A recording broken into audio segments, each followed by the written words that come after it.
Halo Sinekrip, balik lagi sama gue Rashid Hari. Yang kali ini mau ngomongin film yang tayang di bioskop Indonesia kemarin dalam rangka memperingati Hari Imlek. Jadi lu bisa menebak ini film mana? Ini film Chinese ya, yaitu yang berjudul Blades of the Guardians, yang merupakan adaptasi dari manhwa berjudul sama, bikinannya Xian Sisu ya. Dan ini film dibikin sama sutradara legendaris Yuen Woo-ping, yang karya-karyanya kemungkinan besar lu udah pada nonton atau at least udah pernah denger. Ada beberapa film kungfu legend kayak misalkan Snake in the Eagle Shadow, Drunken Master, terus Iron Monkey-nya Donnie Yen, sutradara legend lah. Dan gue sebagai orang yang gak sesering itu ya nonton film Chinese di bioskop, memilih buat nonton Blades of the Guardians simply karena yang ngedirect Yuen Woo-ping. Karena gue suka karya-karya beliau, kecuali Crouching Tiger, Hidden Dragon yang kedua ya, kalau itu anomali. Dan Blades of the Guardians ini begitu gue tonton ngingetin ke salah satu film Hollywood sih sebenarnya. Coba gue kasih sedikit deskripsi ya, lu bisa nebak atau enggak film Hollywood mana yang gue maksud. Jadi filmnya tuh ngambil latar di gurun, dan gurun itu jadi panggung kejar-kejaran antara sekelompok prajurit sama beberapa karakter utamanya yang lagi ngelakuin misi jadi bodyguard,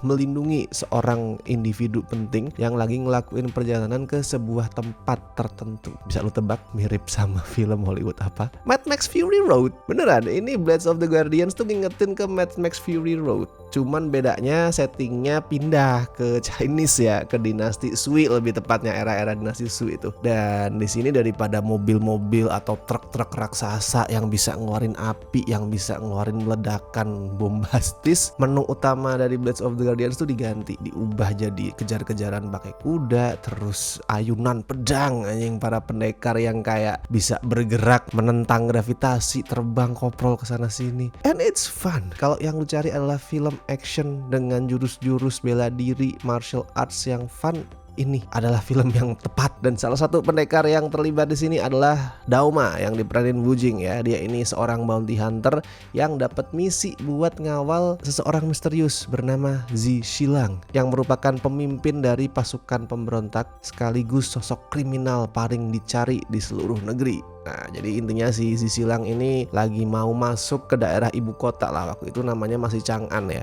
Pengen masuk ke Chang'an, dan untuk bisa masuk ke sana dia itu butuh pengawalan dari si Dauma. Cuman si Zi Shilang ini buat gue agak aneh ya. Gue bukan orang yang udah baca manhwanya. Mungkin di manhwa itu lebih dijelasin dan gue belum baca. Cuman dari yang gue tangkap di filmnya, karakter dia tuh agak-agak aneh. Soalnya dia kan pemimpin pemberontakan ya. Di bayangan gue, dia adalah sosok yang karismatik banget. Even nanti di satu scene ya, dia tuh ketemu sama seseorang yang mengidolakan dia, dan cuman dengan 1-2 kalimat aja si Zi Shilang ini bisa bikin orang itu rela bertaruh nyawa demi dia, demi perjuangan, demi tujuan yang lebih besar. Jadi kan gue pikir ini orang pasti karismatik banget, tapi nggak men, dia tolol asli. Si Zi Shilang ini adalah beban kehidupan buat para jagoannya. Kayak di sepanjang perjalanan dia nggak bisa ngapa-ngapain. Yang dia bisa lakuin cuman bertingkah tolol, dan dia nggak kalah aneh buat gue. Si Zi Shilang ini pakai topeng ya. Topengnya tuh nutupin setengah muka ke atas, terus setengah muka ke bawah tuh ditutupin pakai face paint. Buat nyamar mungkin ya, biar identitasnya tuh gak diketahui. Cuman masalahnya satu, seluruh negeri termasuk prajurit yang mengincar nyawa dia itu udah ngerti kalau topeng si Zi Shilang itu kayak gitu bentuknya. Make upnya kayak gitu. Semua orang udah tahu. Udah bukan penyamaran lagi dong. Kenapa gak sekalian aja dia buka topengnya, dia liatin muka dia yang asli, terus kemudian dia berjalan-jalan pakai muka itu tanpa topeng, which is itu malah akan jadi penyamaran yang baru ya, karena yang orang tahu kan justru topengnya tuh, muka aslinya nggak ada yang tahu. Filmnya nggak nyediain alasan buat gua menjustifikasi itu ya, nggak dijelasin di sini. Mungkin dijelasin nanti kalau ada sequelnya, tapi di film ini belum dijelasin. Jadinya ya masih ngeganjel aja rasanya di hati gua pada saat ngeliat si karakter Zi Shilang ini. Atau kalau misalkan nggak ngelepas topeng deh, pengen menyembunyikan muka gitu misalnya, ya udah lu ganti topeng yang lain. Kan lu mau menjalankan misi penting masuk ke Chang'an nih, dan lu tahu penjagaan di sana ketat, udah lu ganti topeng yang lain, apa susahnya sih anjing? Kenapa lu harus nekat dengan topeng yang sama gitu? Tapi intinya nanti seiring perjalanan si Dauma tuh bakalan ketemu banyak pendekar yang lain lah. Banyak banget karakter di film ini. Ada yang nanti bakal megang peranan penting di ceritanya, kayak misalkan Ayuya, si putri gurun pasir, terus ada Shu, pendekar berambut putih, sampai Diting ya yang diperanin Nicholas, yang punya misi rahasia untuk mengejar Dauma. Mereka semua punya peranan penting. Tapi ada juga yang cuma nongol sekilas and then kemudian hilang, tidak punya peranan ke alurnya. Salah satunya Jet Li yang di sini meranin semacam gubernur ya, namanya tuh Chang Guiren. Nongol di awal doang Jet Li. Tapi yang gue suka gini, walaupun perannya Jet Li itu kecil, film ini sadar kalau dia itu legend. That's why peran sekecil apapun harus dimanfaatkan sebesar mungkin. Tetap dikasih respect lah simpelnya Jet Li itu di sini. Dan walaupun dia udah nggak selincah dulu ya, kayak pas meranin Wong Fei Hung misalkan, atau at least di Expendables gitu tuh masih agak lincah tuh, di sini udah nggak selincah dulu. Tapi Jet Li adalah Jet Li. Dia punya karisma yang nggak semua orang itu punya. Walaupun gerakannya nggak selincah itu, tapi gua yang nonton tuh dibikin percaya kalau emang dia jagoan. Walaupun dia cuman duduk gitu misalkan pegang pedang, saking kuat karisma dia, gua langsung dibuat yakin ini orang kalau berantem jago. Tapi kalau ngomongin alur ya, Blades of the Guardians ini meninggalkan kesan yang aneh buat gue. Soalnya dia tuh kan kayak Mad Max Fury Road. Ya udah, intinya cuman melakukan perjalanan kejar-kejaran ngelewatin gurun pasir, which is itu nggak perlu ada alur yang berat. Dan emang di sini gue ngerasa alurnya itu tipis. Tapi di saat bersamaan gue juga ngerasa kalau alurnya tuh terlalu penuh. Tipis sekaligus tebal di saat bersamaan. Kok bisa kayak gitu? Karena gini, skripnya itu terus-terusan nyuplai masalah ke ceritanya. Jadi dia tuh gak milih satu masalah besar terus kemudian dikembangkan, diperkuat, itu enggak.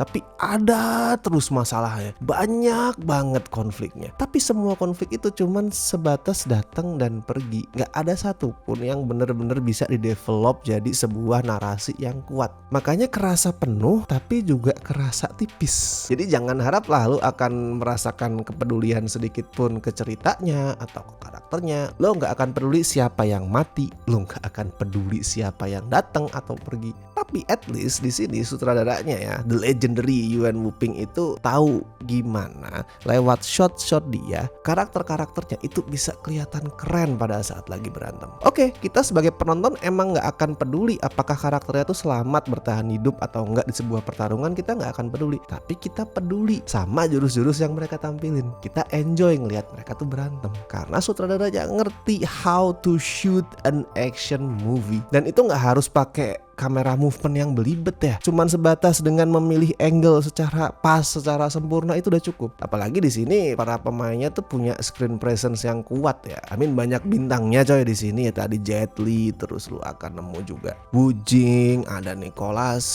terus ada Tony Leung Ka-fai ya alias Big Tony. Ya semua itu kan orang-orang yang punya karisma luar biasa lah. Jadi pada saat mereka berantem tuh kelihatan keren. Dan kalau ngomongin action, koreografinya kelas 1, gila koreografinya tuh. Ya kalau lu familiar sama film-film wuxia ya, film-film martial arts, ya lu akan tahu lah koreografi seperti apa yang ditampilin sama film ini. Banyak gerakan-gerakan akrobatik yang bikin karakternya tuh kayak mengacungkan jari tengah gitu kepada hukum fisika karena mereka bisa koprol semaunya sendiri. Tapi yang paling gue suka itu adalah pemilihan settingnya. Setting utamanya adalah padang gurun, tapi pada saat berantem somehow setting-setting itu tuh bisa dimodifikasi dengan kreatif. Jadi karakternya tuh dibikin berantem di banyak situasi. Mereka berantem di tengah badai pasir, mereka berantem di tengah kobaran api, nah, terus nanti ada flashback dan mereka tuh berantem di bawah guyuran salju. Jadi variatif banget settingnya. Dan setting itu semuanya nggak cuma jadi hiasan. Kayak misalkan mereka berantem di tengah kobaran api, ya udah nanti karakternya bakalan nyabetin pedang itu ke arah api. Jadi pedangnya kayak terbakar gitu kan. Wah, anjing keren banget itu pedang api. Atau pada saat mereka berantem di tengah badai pasir, itu badai bukannya mengganggu penglihatan, mengganggu gerakan, tapi justru dimanfaatin jadi cara biar mereka bisa terbang ke arah musuh mereka. Gila. Dan yang di luar dugaan gue adalah gimana actionnya itu dieksekusi dengan brutal. Lumayan sadis loh. Jadi gak cuman sabet-sabet darah sedikit, enggak. Ada kaki kepotong,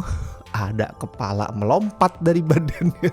Dan itu kepala tuh kepotong bukan cuman sebatas ditebas ya, tapi ditendang. Anjing, lu akan ngelihat di sini kepala tuh kelepas dari badan karena ditendang sekencang-kencangnya. Dan itu what the fuck banget, keren banget. Ya lo nggak akan nemuin cerita yang kuat di sini, lo nggak akan nemuin intrik politik yang kompleks, lo nggak akan nemuin drama kemanusiaan yang menyentuh. Tapi kalau yang lu cari adalah para pendekar pedang beradu jurus tanpa peduli sama gravitasi, maka Blades of the Guardians adalah tontonan yang harus lu coba. Oke, kalau skor buat film ini ya bisa lah gue kasih 7 dari 10.